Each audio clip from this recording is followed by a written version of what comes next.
শক্তের ভক্ত নরমের জম। বাংলাদেশ জামাত ইসলাম আপনাকে নম্রতা দেখায়, ভদ্রতা দেখায়, তাই বলে মনে করেন না আপনি আমাকে কি করবেন, গালি দিবেন, আমি কি বসে থাকবো?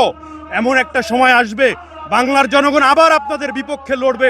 বাংলাদেশ জাতীয়তাবাদী দল বিএনপি যে তাদের ওয়াদাগুলো করেছিল নির্বাচন অংশগ্রহণের সময়, যে জুলাই সনদ বাস্তবায়ন করা হবে, তারা বলেছিল গণভোটকে বাস্তবায়ন করা হবে।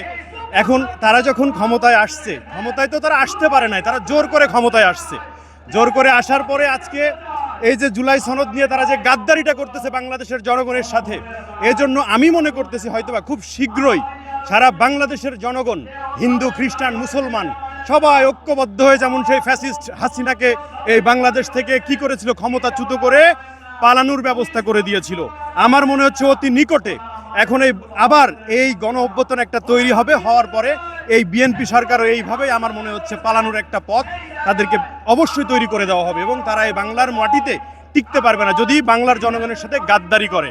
হ্যাঁ ভালো, আমি মাননীয় প্রধানমন্ত্রী বর্তমান তারেক রহমান সাহেবকে একটা কথা বলতেছি, আপনি যদি যেহেতু একটা দলের প্রধান এবং বাংলাদেশের বর্তমান প্রধানমন্ত্রী, আপনার কি একটা আক্কল জ্ঞান কি নাই যে আপনাকে কে কি বুঝাচ্ছে আপনি সেগুলোই বুঝতেছেন, শুধু টেবিল থাপড়াইতেছেন, আপনার মুখ দিয়ে কোনো জবান বের হচ্ছে না কেন?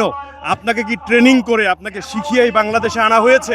আপনি তো মুসলিকা দিয়ে চলে গেছিলেন, আপনাকে কত অত্যাচার করা হয়েছে, আপনার মায়ের প্রতি একটা জুলুম করা হয়েছে। বাংলাদেশ জামাত ইসলাম আপনাকে নম্রতা দেখায়, ভদ্রতা দেখায়, তাই বলে মনে করেন না আপনি আমাকে কি করবেন, গালি দিবেন, আমি কি বসে থাকবো? এমন একটা সময় আসবে বাংলার জনগণ আবার আপনাদের বিপক্ষে লড়বে। আমি আপনাদেরকে এই কথা বলে গেলাম, এই বলে আমি আমার কথা শেষ করতেছি। আসসালামু আলাইকুম ওয়া রাহমাতুল্লাহ।